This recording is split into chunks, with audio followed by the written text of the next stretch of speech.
I live in a beige-colored prison camp. They call it Harmony Creek Estates, which is a masterful piece of marketing that manages to lie 3 times in 3 words. There is no harmony, there is no creek, and it is definitely not an estate, unless your idea of an estate is a sprawling grid of identical houses painted in one of 3 board-approved shades of grayga. We have rules for the exact height of our grass, $50 fine for 0.5 inches over, the precise chemical composition of our driveway sealant, $100 fine for excessive glare, and, as of last Tuesday, the emotional state of our decorative lawn statuary, $25 fine for a non-neutral garden gnome. My name is Mark, and I am by nature a peaceful man. I pay my mortgage, I file my taxes, I just want to grill in peace. That, as it turned in, was the problem. Gotta say, Mark, my neighbor Dave muttered, leaning over the beige, board-approved vinyl fence that separated our identical 0.15-acre plots. That's a bold move.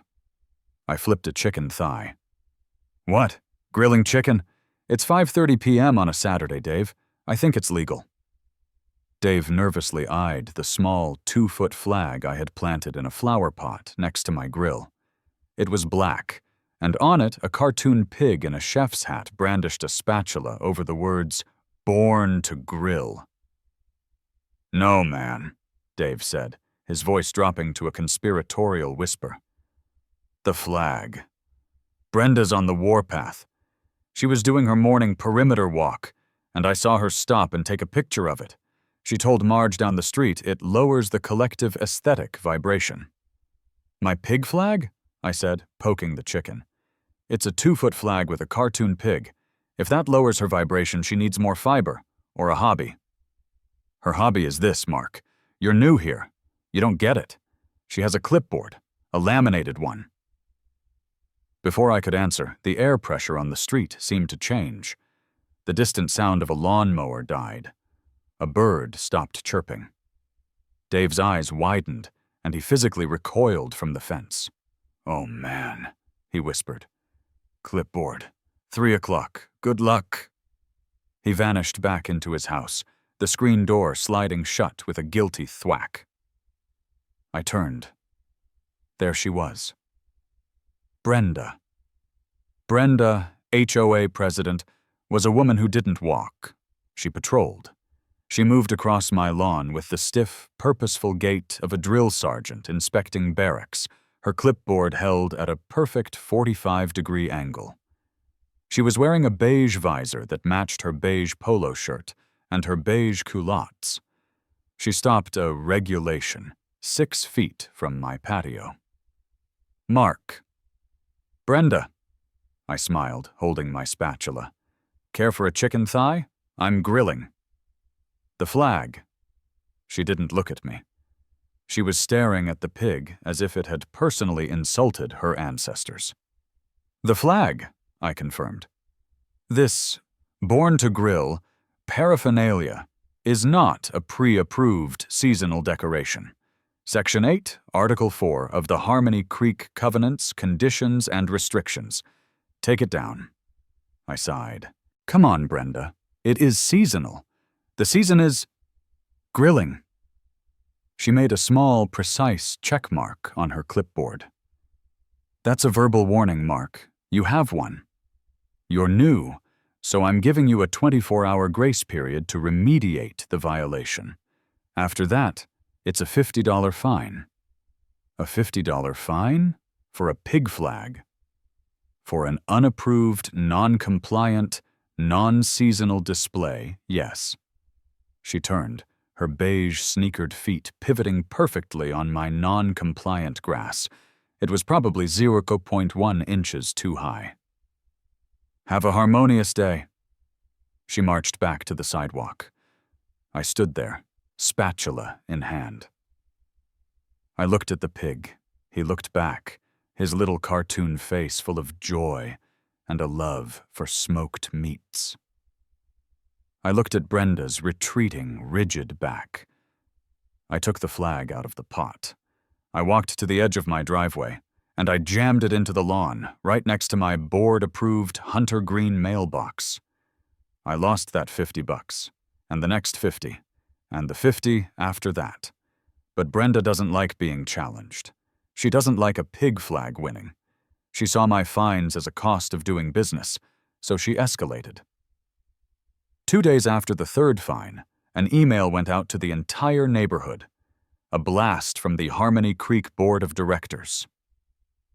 Subject: Urgent update. Amendment to Article 8, Exterior Aesthetics.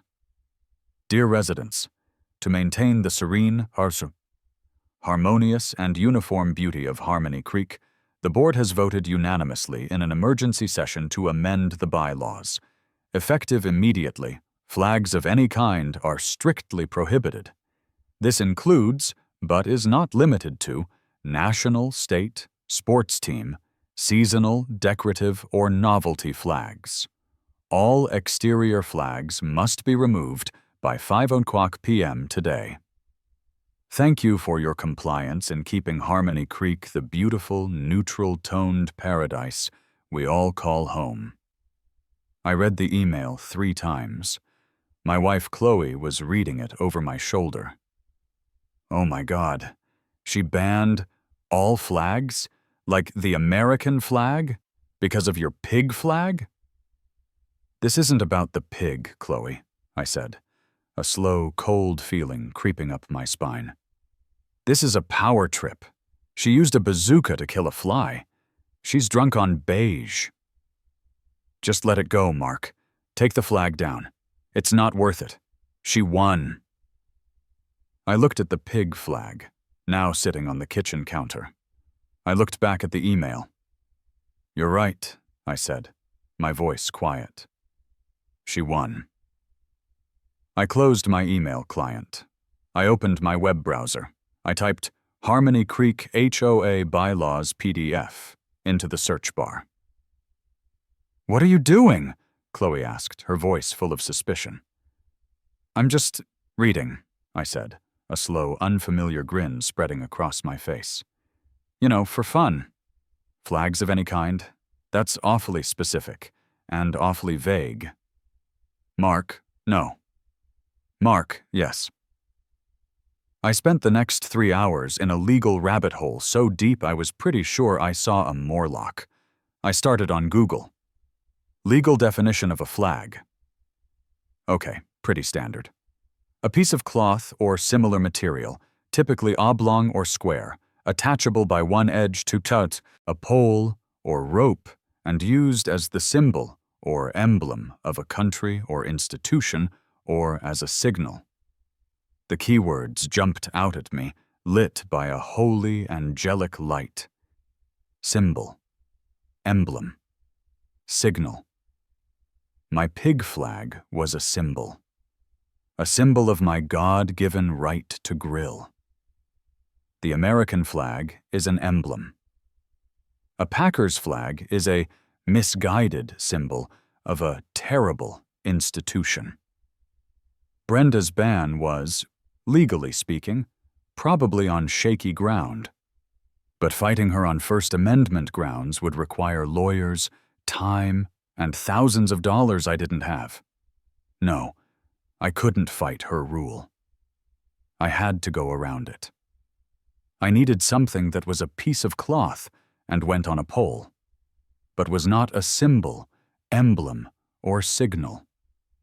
My search history for the next hour became a map of a mind slowly unhinging. Is a string with cans on it a flag? Legal definition of banner versus flag. Maritime Pennant Law, HOA. Are wind chimes a flag? No, but they're banned under Article 11, Acoustic Nuisances. Is a kite a flag if it's tied to a pole? What is a thing that blows in the wind that isn't a flag? And then, there it was. A windsock. I clicked. I read. A windsock, according to the Federal Aviation Administration, a group I figured had a little more pull than Brenda, is a conical textile tube designed to indicate wind direction and relative wind speed. It's not a symbol. It's not an emblem. It doesn't represent anything. It's not a signal in the symbolic sense. It's a tool. It's a piece of meteorological equipment. My heart was hammering. This was it. This was the one. I grabbed my phone and speed-dialed my cousin Vinny, who owed me for that time I helped him move a hot tub. "Vinny's House of Legal Pain," he answered. "You're probably guilty. How can I help?" "Hey, Vinny, quick question. Hypothetical." "Mark? Oh no. What did you do? Did the HOA get you? I told you not to buy in an HOA." "Nothing. Yet. Just hypothetically, is a windsock a flag?" There was a long, heavy silence on the other end of the line. I could hear Vinny breathing. "A windsock," he finally said, his voice dripping with suspicion. "Like at an airport? One of those big orange tube things?" "Exactly like that." "Mark, what is going on? Are you building an airport in your backyard?" "No. My HOA, they banned flags of any kind. The wording is flags, emblems, symbols, and signals. But a windsock, it's none of those, right? It's a wind flow indicator. It's meteorological equipment. It has a function. It's science." Another long pause. I heard a muffled sound, like he'd covered the receiver. Then came a wheezing, gasping noise that I identified as Vinny's "I'm about to bill someone" laugh. "Oh my God," he cackled. "Oh, this is beautiful. This is chef's kiss. Okay. He cleared his throat, getting his lawyer voice back. "Technically, you're right. A court would almost certainly define a flag by its representative or symbolic nature. A windsock, it's a device. It's a tool. It's instrumentation. It's no more a flag than a thermometer is a painting. You're in the clear, legally anyway." "Yes." "But Mark," Vinny said, the laugh still in his voice, "they're going to hate you. I mean, on a deep cellular level." "That's the pro column, Vinny. That's the whole pro column. Thanks, cuz." I hung up and cracked my knuckles. It was time to go shopping. I didn't want a windsock. I didn't want some flimsy nylon thing from Amazon with rainbow stripes. I wanted something industrial. I wanted something that screamed, "I win." My search led me to industrialairportsupply.com. The website looked like it was designed in 1998. It was all gray backgrounds and blue hyperlinks. There were no lifestyle photos, just lists of products: runway de-icing fluids, landing gear chocks, heavy duty, and avian control solutions, spikes and cannons. This was the place. I clicked on wind flow indicators, and I found it. The Holy Grail. Model F20 High Visibility Safety. Windsock, FAA compliant. Length 20 feet, 6.1 meters. Material 100% UV resistant, vinyl coated polyester. Color high visibility safety. Orange, non-fading. Throat 36-inch G1 steel, mounting frame included, 20 feet long. A 20-foot-long bright orange tube. It was beautiful. It was everything Brenda was not. It was loud, it was obnoxious, and it served a purpose.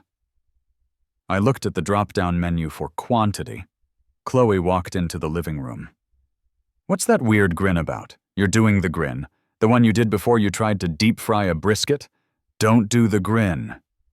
"Honey, good news," I said, clicking the Add to Cart button. "I'm taking up a new hobby, amateur meteorology. It's very scientific." "Oh no." What did you order? Just 2, I said, clicking the quantity box and changing it from 1 to 2. Chloe's eyes narrowed. 2? Why 2? For accuracy, I said, scrolling to the checkout. You need a pair to properly triangulate.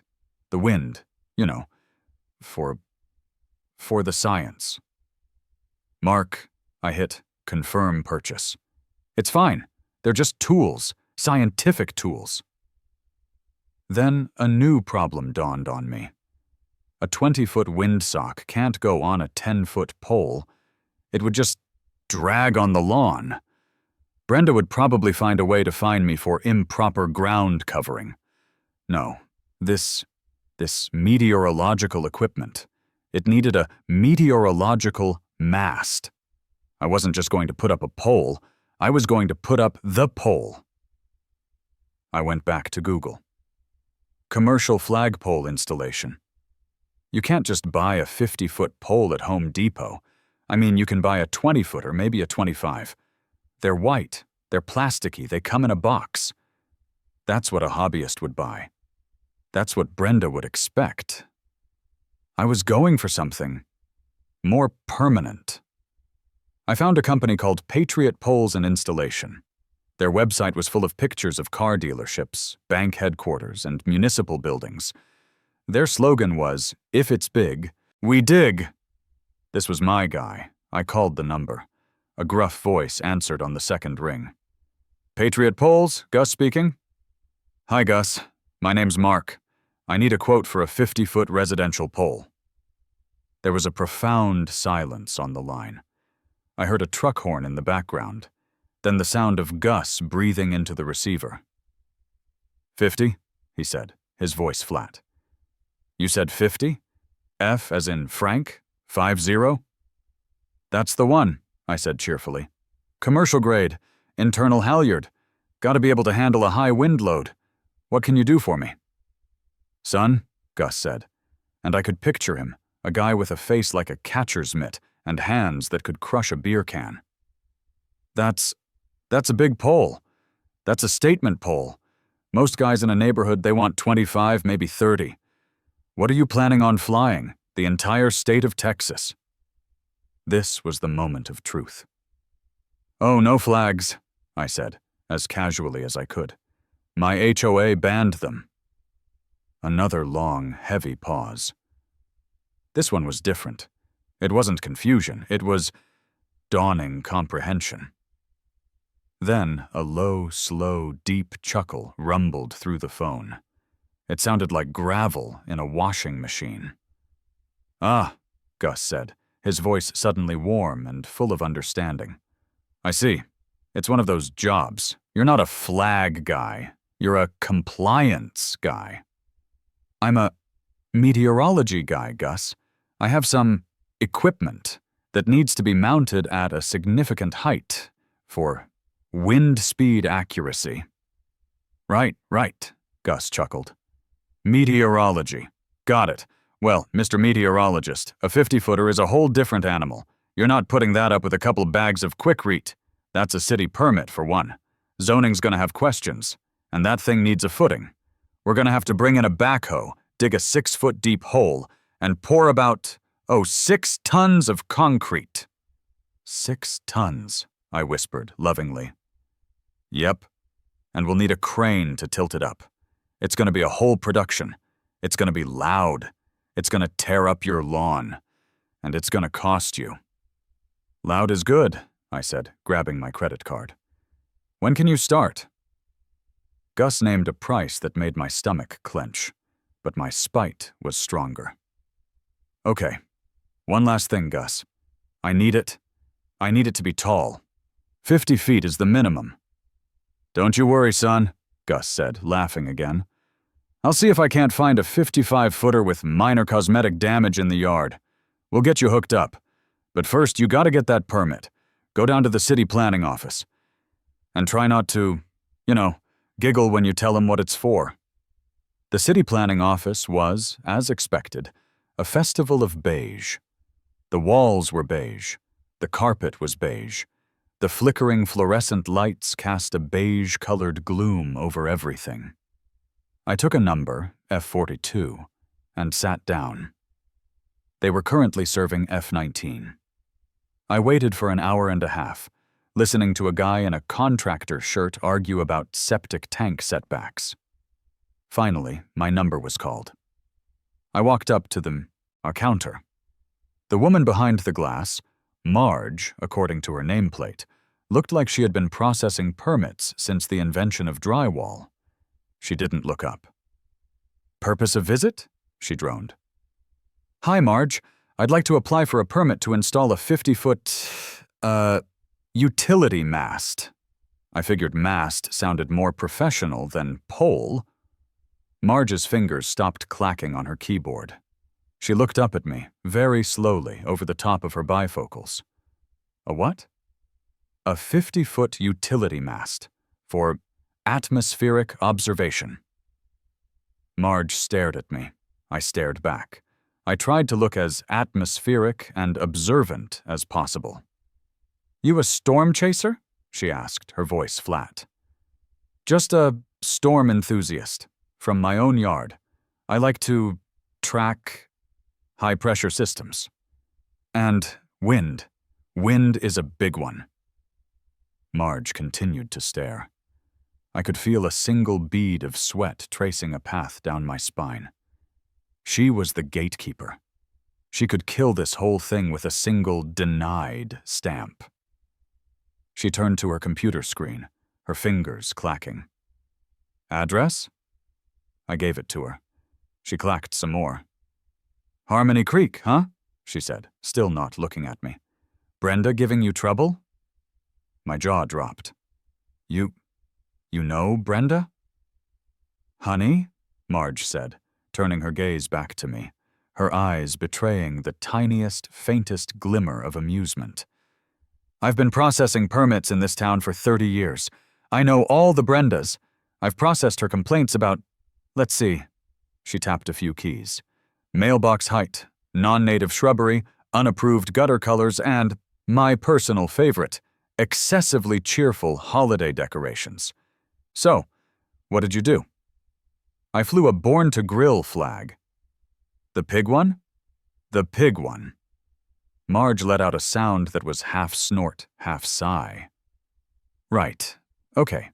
Utility mast. Let's see." She clacked on her keyboard. "All right, here's the problem. Your zoning, R1, has a 30-foot maximum height for decorative structures. That includes flagpoles, statues, that kind of garbage." My heart sank. "Oh, so I can't—" Hang on, I'm not done," Marge said, holding up a finger. She clicked a few more times. However, per City Ordinance 114.2, subsection C, utility structures, including but not limited to amateur radio antennas or meteorological stations, are exempt from the 30-foot height limit, provided they are not for commercial use and are installed by a licensed contractor. So, she swiveled her chair to a printer, which spat out a form. She grabbed a stamp. "You, sir, are an amateur meteorologist," she said, deadpan. "That's me," I said, my voice cracking with joy.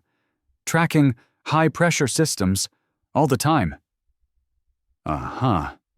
You're gonna need to get this signed by the contractor. Gus is a good one. And here's the zoning variance application. It's pre-approved." She hit the form with a heavy ka-chunk of the approved stamp. Then she hit it again, just for good measure.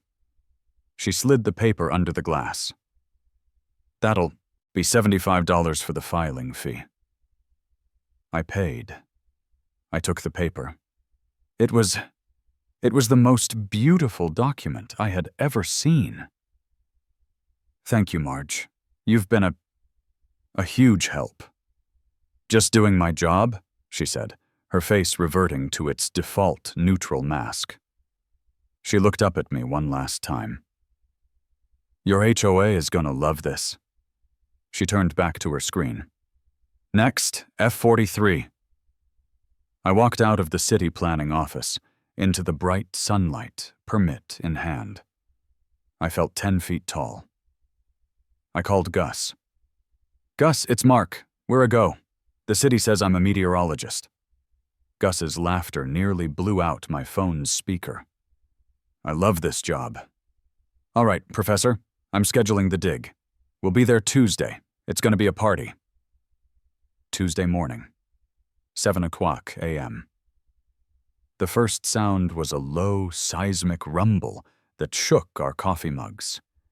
It was the beep, beep, beep of something large backing up. Chloe and I ran to the front window. It wasn't one truck. It was a convoy. First, there was a massive flatbed truck carrying a single, gleaming, white metal pole. It was so long it overhung the cab by 10 feet and the rear by 20. It looked less like a flagpole and more like a javelin designed to be thrown by a mountain giant. Second was a bright yellow backhoe, its digging arm curled up, which rolled off a trailer and onto the street, leaving muddy tracks. Third was a cement truck, its drum already slowly, ominously turning. And fourth, bringing up the rear, was Gus's pickup truck, which pulled up right in front of my driveway. Gus hopped out, a hard hat on his head and a blueprint in his hand. He was, in fact, exactly as I'd pictured, a fireplug of a man with a cheerful, sun-scorched face. "Mornin'," he bellowed, loud enough for the entire street to hear. "Mr. Meteorologist, you ready to install some science?" "Ready as I'll ever be, Gus," I said, walking out to meet him. The neighborhood, of course, was already reacting. Curtains were twitching. A few dog walkers had stopped, frozen, on the sidewalk. My neighbor Dave cautiously poked his head out of his front door. Gus slapped the blueprint. "All right, team, let's get this hole in the ground." The backhoe operator, a guy with a magnificent handlebar mustache, fired up the engine. It roared to life, and he drove it right onto my front lawn, my perfect, HOA-approved, 2.5-inch high-at-all-times lawn. The digging began. The sound was glorious. It was a hydraulic hiss, followed by a chunka, chunka, chunka, as the giant metal teeth ripped a massive, gaping wound in the earth. The whole house vibrated. Dave shuffled across his lawn to mine, his eyes as wide as saucers. "Mark," he said, his voice barely a whisper over the din of the diesel engine. "Mark, my friend, my dude, my guy, what is that?" "It's a pole, Dave," I yelled over the engine. "That's not a pole, Mark. That is what a Bond villain uses to communicate with his space laser. Are you starting your own 5G cell phone company? Because Brenda hates 5G. She says it scrambles her aura." "Nope," I shouted, grinning. "Just a meteorological mast." "A meteoro what? For the wind!" Before Dave could process this, the expected happened. The front door of Brenda's house, 3 doors down, flew open. She was in her morning power walk outfit, a different, more aerodynamic shade of beige. But she had her weapon of choice in hand. The laminated clipboard. She didn't march. She sprinted. I'd never seen her move so fast. She stormed onto my lawn, right up to the edge of the rapidly growing crater, and pointed a trembling finger at Gus. "You! Stop! Stop this instant!" The backhoe operator, bless his mustache, couldn't hear her. He just kept digging, pulling up another huge scoop of dirt and clay. "Stop!" she shrieked, this time at me. "Mark, what is the meaning of this? You are digging. This is a major landscaping alteration. Section 9, Article 2. All major landscaping requires a 60-day review period and full board approval. She was practically levitating with rage. This was her wheelhouse. This was her bread and beige-colored butter. "Hi, Brenda," I said, waving cheerfully. "Beautiful morning for some construction, isn't it?" "This is unapproved. I'm fining you. I am fining him," she yelled, pointing at Gus, who had just sauntered over, wiping his hands on a rag. "Ma'am," Gus said, his voice polite but firm, "you are destroying this lawn. This is a violation." "Ma'am, this isn't landscaping," Gus said, projecting his voice perfectly. "This is a utility installation. We're installing the mast." "The what?" "The meteorological mast," I supplied, helpfully. I walked back to my porch and grabbed the permit. "For my hobby. Here's my city permit, all approved and stamped. We're fully licensed and insured. It's all on the up and up." Brenda snatched the permit from my hand. Her eyes scanned it wildly. I watched her face go through a fascinating range of emotions. First, confusion. Meteo what? Then suspicion. Utility mast? Then sheer, unadulterated rage. This is just... It's a flagpole, she seethed, shaking the paper at me. "You're trying to get around the bylaw by calling it a mast." "Nuh-uh," I said, wagging a finger. "Read the permit. Utility mast." Marge at the planning office was very specific. A flagpole is a decorative structure and is limited to 30 feet. This is science, and it's 50 feet. Well, 55, actually. Gus found one with a discount. Gus winked at me. Brenda's mouth opened and closed. She was sputtering. She looked from the paper, to me, to Gus, to the enormous 6-ton capacity hole in my yard. You can't... The lawn..." "Now, ma'am," Gus said, stepping in. "We're just the contractors. We're installing the city-approved equipment. We've got a cement truck here that's on a schedule. And if that concrete sets in the drum, it's a real big problem." So, if you'll excuse us, Gus turned to his team. "All right, boys, she's deep enough. Let's get the sonotube in and start the pour." The cement truck's engine roared, and the chute swung over the hole. Brenda had no rule for this. Her rulebook had sections on approved mailbox colors and acceptable shrubbery density, but nothing on 6-ton concrete footings for meteorological masts. She was, for the first time since I'd met her, completely and utterly speechless. She just stood there, vibrating, her clipboard hanging uselessly at her side. She looked at the hole.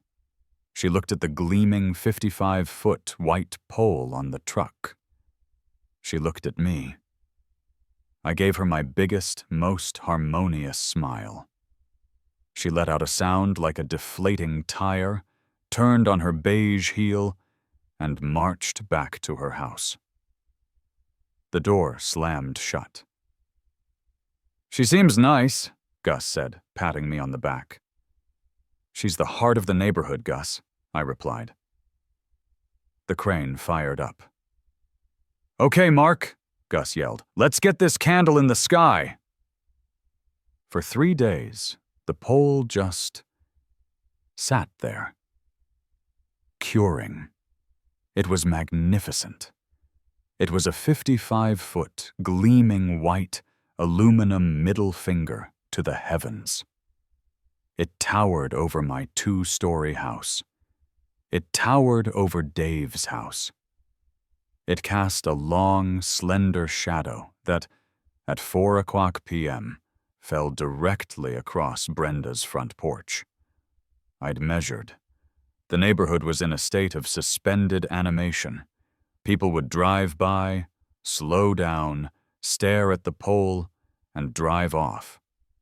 Dave had taken to just sitting on his porch with a beer, staring at it, as if awaiting the second coming. "So," he'd called over to me last night, "when's the, weather happening?" "Soon, Dave," I'd said. "Soon. The concrete needs to be strong." Then, on Friday afternoon, a long, heavy-duty duffel bag arrived via FedEx. It was from industrialairportsupply.com. I left it in the garage, savoring the anticipation. I waited for the perfect moment. Saturday, 10 o'clock a.m. A slight, steady breeze was blowing, about 10 miles per hour, according to the actual weather app on my phone. The entire neighborhood was outside. It was a beautiful day, but they weren't really doing yard work. Mr. Henderson, 4 doors down, had been weeding the same square foot of his flower bed for 20 minutes. Marge, Dave's wife, was sweeping a perfectly clean porch. And Brenda was inspecting her azaleas, which were on the side of her house that just so happened to have a perfect, unobstructed view of my pole. It was showtime. I whistled as I walked out of my garage, dragging the long, heavy canvas bag. I unzipped it. Chloe came out on the porch, holding a mug of coffee. "Oh, Mark, are you really doing this?" I looked in the bag. They're neon orange. "They're high-visibility safety orange, honey," I said, pulling the first one out. It was enormous. The vinyl-coated fabric was thick, stiff, and smelled like a new shower curtain. "It's for safety, so planes don't hit them." Chloe looked up at the empty blue sky. "We live 40 miles from an airport. Planes are 30,000 feet above us." "You can't be too careful," I said gravely, attaching the steel clips of the first Windsocks mounting frame to the halyard rope. "A 55-foot pole. It's a real hazard." "You're a hazard," she muttered, but she was smiling. She took a sip of her coffee and sat down on the porch swing. "Okay, P.T. Barnum, let's see the show." I clipped on the first 20-foot-long, 36-inch-wide orange tube. Then I clipped on the second one, just below it on the rope. Why 2? Because it was funnier than 1. Science. I stood at the base of the mast. I took a deep, theatrical breath. I grabbed the pulley rope, and I pulled. Hand over hand, I pulled. The windsocks went up and up, past the roof of my house, past the top of the big oak tree in my backyard. Up, up, up, until they were 55 feet in the air. 2 tiny orange specks against the blue. I tied off the rope on the cleat. For a second, nothing happened. The 2 tubes, heavy and new, just hung there, limp, like 2 giant, sad orange, well, you know.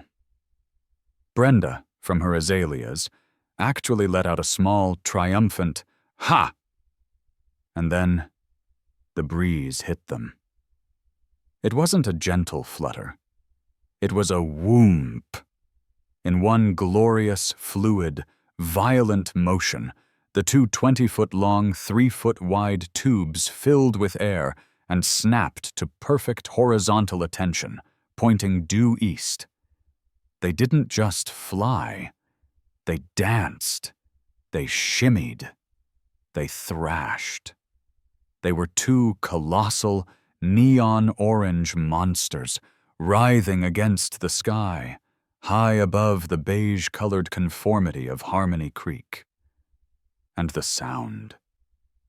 Oh, the sound was the best part. It wasn't a flutter. It was a deep, rhythmic, bass note, thwub, thwub, thwub, thwub, as the wind whipped through them and snapped the ends. You could have heard a pin drop on the street. Dave, who had been pretending to water his hydrangeas, just dropped his hose. It gushed water onto his lawn as he stared, open-mouthed, at the sky. Mr. Henderson stood up from his weeding, a single dandelion in his hand, his neck craned back. A car that was driving down the street just stopped. In the middle of the road. And Brenda Brenda's front door flew open. She wasn't holding a clipboard. This was post-clipboard. This was a 5-alarm fire. She didn't march. She didn't run. She stampeded. "Mark!" she shrieked, her voice cracking with a level of rage I had not thought humanly possible. "What are those? What are they?" She was in her own driveway, pointing. "Morning, Brenda," I yelled, cupping my ear. "It's a little breezy up here, can't quite hear you." "Take them down," she screamed. They are flags. Those are flags." "Oh no," I shouted back, giving her a friendly, helpful smile. "They're not flags, Brenda. They're Windsocks. It's for my hobby, meteorology." "They are orange," she screamed, as if this was a prosecutable offense. "They are tacky. They are obnoxious." "They're high-visibility safety. Orange," I explained patiently. "And they're not tacky, Brenda. They're functional. They're telling me the wind direction." I put a hand up to my brow, squinting at them like a seasoned sea captain. The Windsocks thwubbed, thwubbed, thwubbed in agreement. "See?" I pointed. "The wind. It's blowing. That way. To the east. Isn't science amazing?" Brenda was sputtering. She was literally at a loss for words. Her face was a shade of non-HOA-approved puce. She just pointed, her mouth opening and closing like a fish. "You can't bylaws. Article 8! Article 8 is flags of any kind," I yelled back, feeling a euphoric rush of pedantic joy. And as my lawyer cousin Vinny confirmed, a wind flow indicator is a device or tool, not a symbol or emblem. It's different. She stared at me. She knew I had her. She knew in that moment that her laminated clipboard was useless against my 55-foot-high, FAA-compliant, technically not a flag science. But Brenda is a fighter. She is a cornered, beige-wearing badger. She whipped out her cell phone. Her fingers, trembling with rage, started stabbing at the screen. "Oh no," Chloe said from the porch, her hand over her mouth. "She's not." "Yep," I said, as Brenda put the phone to her ear. "She's calling the cops." 20 minutes. That's all it took. 20 minutes of the most blissful thwub-thwub-thwubbing you've ever heard. 20 minutes of every car that passed our street slowing to a crawl. Dave had given up all pretense of yard work and was just sitting on his lawn in a camping chair, drinking a beer and watching the Sox. He gave me a slow, respectful nod. Then, a cruiser from the town name police department rolled up, nice and slow. It didn't use its sirens, just parked right between my house and Brenda's. 2 cops got out. The first one, the one driving, was Officer Miller. Miller looked like he'd been a cop for 30 years and had seen, as the saying goes, it all. He had a mustache that had given up, and a gut that had won. He exuded an aura of profound, bone-deep tiredness.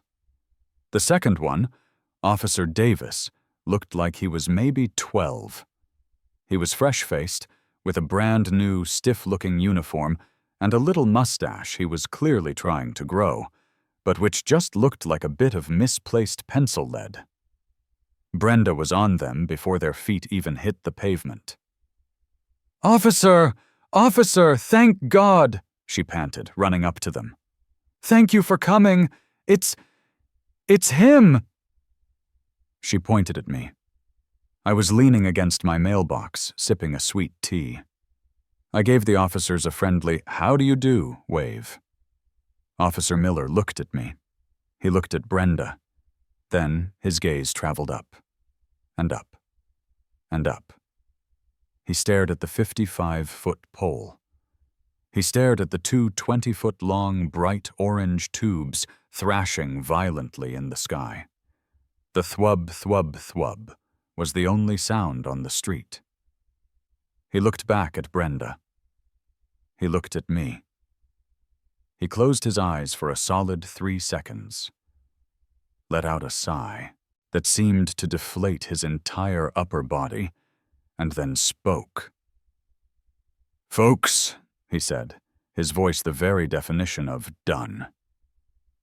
What's going on here? Ma'am, you called 911. He looked at his notepad. About illegal flags? Yes, Brenda said, vibrating. Look, just look. He's flying those. They are obscene. They're a public nuisance. They're flags. And we banned flags. Officer Davis, the rookie, was staring up, mesmerized. Huh, he muttered to Miller. Looks like a car dealership is having a really good sale. Quiet, Davis, Miller grunted, before turning to me. Sir, can you tell me what those are? Officer, good morning, I said, walking over, my sweet tea in hand. A pleasure to meet you. Those are Windsocks, sir. Windsocks, Miller repeated, flatly. Not a question, just a statement of fact. Yes, sir. Model F-20s, FAA compliant. I'm an amateur meteorologist. It's a new hobby. A meteorologist. That's right. I'm tracking the wind. And as you can see, I said, pointing up with authority, we've got a steady 10-mile-per-hour breeze coming in from the east. Might bring in some cooler air by this afternoon. Miller looked at me. He looked at the socks. He looked at Brenda. He's lying, Brenda shrieked. He's doing it to spite me. He's not a weatherman. He's doing it because I fined him for his pig flag. Miller's head slowly swiveled back to me. Pig flag? It was a born-to-grill flag, officer, I said helpfully. Very tasteful. But the HOA banned flags of any kind. So I took it down. And in my new, flagless life, I decided to pursue my passion for atmospheric science, which, as you know, is perfectly legal. I then produced the crown jewel. Here's my city permit for the meteorological mast, officer, all signed and stamped by Marge down at the planning office. And here, I said, handing him a second paper, is a printout of the legal definition of flag versus device, as well as the FAA's own definition of a windsock. As you can see, it's not a symbol or emblem. It's a tool or instrumentation. Officer Miller took the papers. He actually read them. His mustache twitched. Officer Davis, reading over his shoulder, let out a tiny, suppressed snort. Miller handed the papers back to me. He turned to Brenda.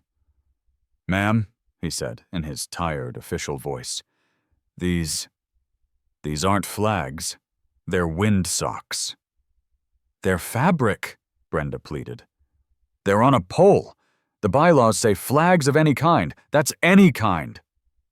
Ma'am, Miller said, pinching the bridge of his nose. Respectfully, that's not what the law says. A flag is a flag. A windsock is a windsock. This, he gestured up at the thwubbing orange monsters. This is stupid looking. And it's huge. And it's bright orange. But it's not illegal. There is no crime being committed here. But, this is a civil matter, ma'am, Miller continued, his voice taking on a I'm wrapping this up tone. It's between you and, he looked at me, Mr. Meteorologist here, and the HOA. You have to sort this out with your bylaws. I can't make him take them down. I have no authority to. You won't help me? Brenda looked betrayed. There's nothing to help with, ma'am. No one is in danger. No law is being broken. We're leaving. Miller tipped his hat to me. Sir, try to Keep the wind down. I'll do my best, officer, but this high-pressure system is pretty well set in, I said, with a solemn nod. Miller just shook his head and got back in the car. Davis, trying to hide his grin, got in the other side. They drove away, leaving me and Brenda alone on the sidewalk. She stood there, defeated, her chest heaving. The thwub, thwub, thwub of the Windsocks was the only sound. I gave her a friendly, two-finger, neighborly wave. She looked at me, her eyes just slits. Her face was pale. "This isn't over, Mark," she hissed, her voice a low, dangerous whisper. "This is not over. We are calling an emergency board meeting. Tonight. We will amend the bylaws. We will fine you into the Stone Age." She turned and power-walked back to her house. The door slammed, rattling the windows. "Okay," I called after her. "In the meantime, I'm just gonna check the wind." The emergency HOA meeting was held that night at 7 o'clock p.m. in the Harmony Creek Clubhouse, a beige-colored windowless room that usually hosted scrapbooking Tuesdays and smelled like stale coffee and floor wax. It was packed. The Great Windsock War of 25 had become a neighborhood legend in the span of 8 hours. The entire street was there. People I'd never even spoken to were crammed into tiny folding chairs. Dave and his wife Marge gave me a small wave as Chloe and I came in. We sat in the back. Brenda was at the front, flanked by the two other board members, a guy named Todd, who looked permanently confused, and a woman named Cynthia, who just nodded at everything Brenda said. "Order! Order!" Brenda yelled, banging a tiny gavel. "We are calling an emergency session to discuss a blatant and aggressive violation of our community's aesthetic standards." A murmur went through the crowd. Everyone turned to look at me. I just smiled and gave a "Who, me?" shrug. "As you all know," Brenda continued, her voice tight, "the board recently banned flags of any kind to protect our property values. One resident," she shot me a death glare, "has decided to exploit a semantic loophole by installing what he claims is meteorological equipment. This is an affront to the harmony of our community." "They are Windsocks, though," someone muttered from the front. "Therefore," Brenda said, ignoring them, "we are proposing an emergency amendment to Article 8, Section 4. The new language will read, strictly prohibited. This includes, but is not limited to, flags, banners, streamers, pennants, windsocks, and any other fabric-based or wind-operated aerial item not explicitly pre-approved by the Architectural Review Board." She looked at me, her face triumphant. "I'll take a motion to approve." Cynthia and Todd immediately raised their hands. "All in favor, all opposed. Wait a minute." A voice cut through the room. It wasn't mine. It was Dave. Dave stood up, his face red, his hands shaking a little. Marge looked up at him, proud. I just have a question, Brenda," Dave said, his voice stronger than I'd ever heard it. Brenda's eyes narrowed. "What is it, David?" "You banned the pig flag. Okay, fine. So he didn't fly a flag. He flew windsocks. He followed the rule. Your rule." "It was a trick," Brenda snapped. "But now," Dave continued, "you're banning any other fabric-based aerial item? What? What does that mean? Does that mean I can't hang a happy birthday banner for my kid's party? Does Marge have to take down her little decorative garden thingy that spins? What's next? Banning drapes? Are you going to tell us we can't hang our towels on our own balconies to dry? Where does it stop?" A rumble of agreement went through the room. "This is about community standards, David," Brenda said, her voice rising. "This is about you losing to Mark. Dave shot back. The room erupted. Brenda banged her gavel. Vote! We're voting! All in favor! Brenda, Todd, and Cynthia raised their hands. All opposed! Dave, me, Chloe, and about 15 other people raised their hands. Brenda's face went white. She'd been outvoted. Wait, she said. We have proxy votes. From the snowbirds, let me count the proxies. She fumbled with her clipboard. Yes, the proxies vote with the board. The amendment passes 12-18. The room booed. The meeting was adjourned. It was a sham, but she'd won. She'd gotten her bylaw. The next morning, a notice was taped to my door. You have 48 hours to remove the items from your mast. Chloe and I stood on the lawn. Brenda was watching from her front window, a triumphant, smug smirk plastered on her face. I sighed. Well, it was fun while it lasted. You okay? Chloe asked, putting a hand on my arm. You lost. I looked at the notice. I looked at Brenda's smirking face. I looked up at the 55-foot, city-approved, 6-ton concrete-footed pole. Did I said, a slow grin spreading across my face. I put my hand on the gleaming white metal. She banned the Windsocks. She didn't ban the pole. Mark, Chloe said, her voice a mix of dread and excitement. What are you doing? I pulled out my phone. I opened my browser. I'm just thinking, I said, my thumb tapping on the screen. The new bylaw is very specific. Fabric-based or wind-operated aerial items. That's the exact wording. I clicked on a link. It doesn't say anything. My browser loaded. I was on a website called proconcertlighting.com. About a 50-foot pole covered in 40,000 waterproof, high-intensity, color-changing LED strips. I scrolled down. Or a commercial-grade 20,000 lumen laser show projector aimed up. I added one to my cart. Or, ooh, I said, clicking on specialty items. 3-foot-wide motorized disco ball. I looked up at the giant empty pole, then over at Brenda's window. Her smirk was already starting to vanish. Yeah, I said, clicking Buy Now. Meteorology is a very interesting hobby.